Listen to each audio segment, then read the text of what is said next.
होता है तथा किस ग्रह का क्या काम होता है, आज हम समझने वाले हैं। जैसे पिछले दूसरे क्लास में एक बुध ग्रह है, उसके बारे में हमने A to Z हर एक बात समझा।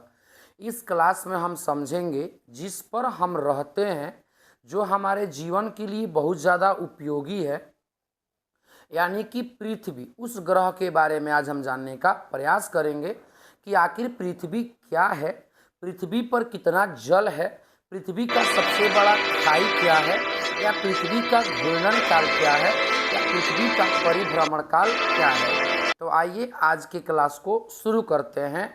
और आज हम समझने वाले हैं पृथ्वी यानी अर्थ प्लेनेट के बारे में। यानी पृथ्वी एक ग्रह है, तो फिर उसके बारे में आप क्या क्या जान सकते हैं, आइए शुरू करते हैं। देखिए, पृथ्वी जो है उस सूर्य से दूरी के अनुसार दूसरा तथा आकार के अनुसार पांचवा सबसे बड़ा ग्रह है। देखिए, ये सारे छोटे छोटे उपग्रह हैं और ये सब सौर मंडल में मौजूद हैं। सौर मंडल का मुखिया जो है वह सूर्य होता है। तो पृथ्वी हो या बुध हो या चंद्रमा हो या कोई भी ग्रह या उपग्रह हो, उस सूर्य के चारों ओर घूमते रहते हैं, ये समझिए। तो सूर्य से दूरी के अनुसार दूसरा सबसे बड़ा ग्रह जो है वो पृथ्वी है, और आकार के अनुसार पृथ्वी पांचवा सबसे बड़ा ग्रह है। देखिए, पृथ्वी एकमात्र ऐसा ग्रह है जहां जीवन संभव है। क्यों? ग्रह तो और है, बुध ग्रह है, शुक्र ग्रह है, लेकिन उन पर जीवन संभव नहीं है। पृथ्वी ही एक ऐसा ग्रह है जिस पर जीवन संभव है। क्यों? क्योंकि पृथ्वी पर जीने के लिए हर एक दशाएं मौजूद है। देखिए, खाने के लिए यहाँ तरह तरह के अनाज मौजूद है, यहाँ तक कि पीने के लिए पेयजल यानी पानी का व्यवस्था है, जीने के लिए सांस लेने के लिए ऑक्सीजन भी चाहिए। यहीं आप मंगल ग्रह पे चल जाइए, जल के राखी तावा हो जाइएगा एकदम।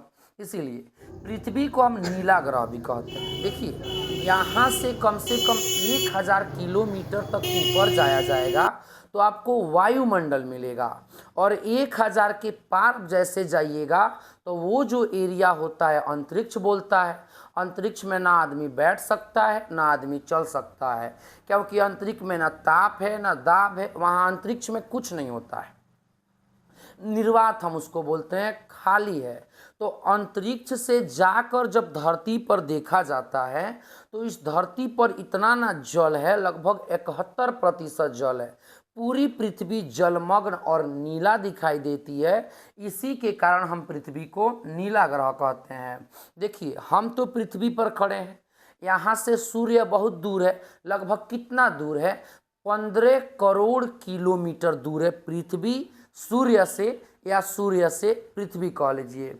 यहाँ कुछ लिखा गया है, 1 खगोलीय इकाई बराबर 15 किलोमीटर। देखिए, जितने भी आकाश में पिंड हैं, सूर्य है, तारे हैं, चंद्रमा है, जितने भी आकाश में पिंड हैं, सबका दूरी ना डिस्टेंस में, मीटर में, लंबाई में नहीं मापा जाता है। सबका दूरी जो है वो खगोलीय इकाई में मापा जाता है। 1 खगोलीय इकाई 15 किलोमीटर के बराबर होता है। यानी पृथ्वी जो है ना, यहाँ से सूर्य से 1 खगोलीय इकाई दूर है। ठीक है, आगे समझिए। पृथ्वी पर जल 71% है और जमीन 29% है। देखिए, पृथ्वी का जो आयतन है वो 10.83 × 10⁻11 किलोमीटर क्यूब है। ये पृथ्वी का आयतन है। अब आयतन क्या होता है इसको हम समझते हैं। अगर कोई वस्तु जितना स्थान छेंकती है या जितना स्थान छेंकती है उसे हम आयतन कहते हैं।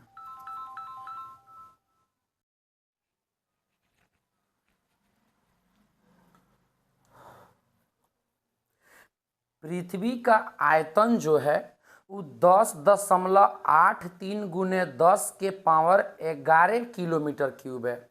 अब आयतन क्या होता है हम समझते हैं। देखिए, अगर कोई वस्तु जितना स्थान को छेकेगा या जितना इस स्थान को छेकेगा या घेरेगा वही उसका आयतन है। जैसे ये मेरा हाथ है, और इसने इतना स्थान को छींक लिया तो इतना इसका आयतन होगा, और पृथ्वी का आयतन बहुत ज़्यादा है, ध्यान रखिएगा।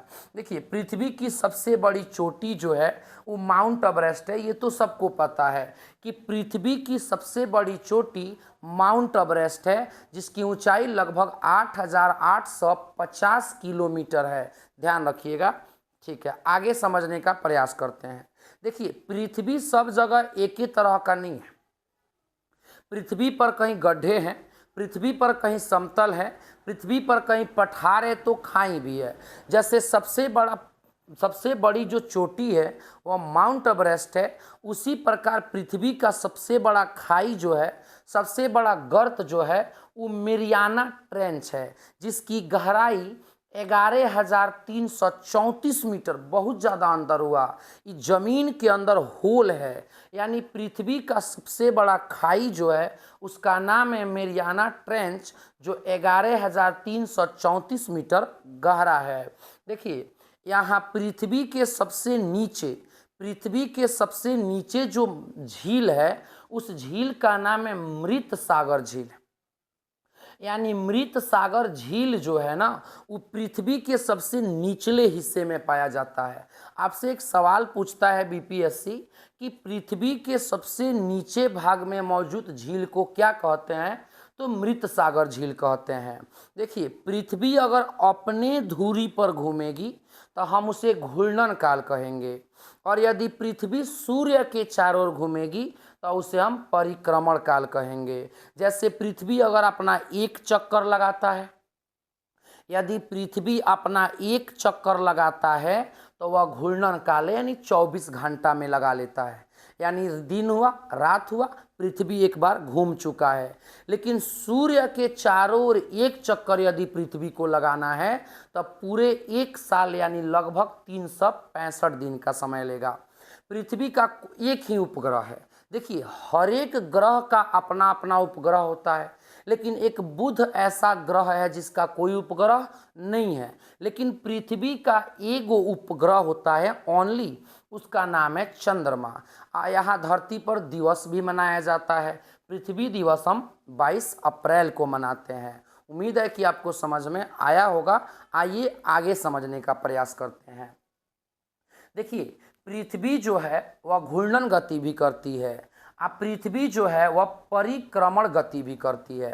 थोड़ा ध्यान से समझिए, परिक्रमण गति, पृथ्वी जो है वह घूर्णन गति भी करती है, यानी अगर पृथ्वी अपने धुरी पर घूम रही है तो वह घूर्णन गति है, और पृथ्वी सूर्य के चारों ओर घूम रहा है तो वह परिक्रमण गति है। आपको लगता है ना दिन रात होता है, ध्रुव पर 6 महीने दिन होता है, ध्रुव पर 6 महीने रात होता है, ऐसे ही नहीं होता। देखिए अगर पृथ्वी घूर्णन गति करेगा यानी घूमेगा तो दिन होगा रात होगा, समुंदर में ज्वार भट्टा भी उठेगा।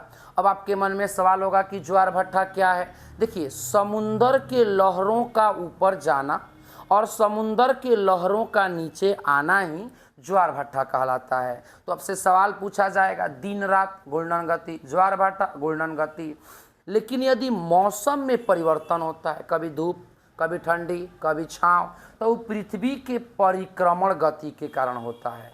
यानी गर्मी है तो समझिए पृथ्वी ने सूर्य का चक्कर लगाया है, अगर ठंडी आता है तब भी पृथ्वी ने सूर्य का चक्कर लगाया है, ये ध्यान रखिए। और दिन और रात आप देखिए, कभी दिन बड़ा होता है कभी दिन छोटा होता है, किसके कारण?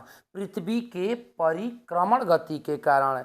यानी पृथ्वी घूर्णन गति भी करता है, पृथ्वी परिक्रमण गति भी करता है। उम्मीद है कि ये पृथ्वी आपको समझ में आया होगा।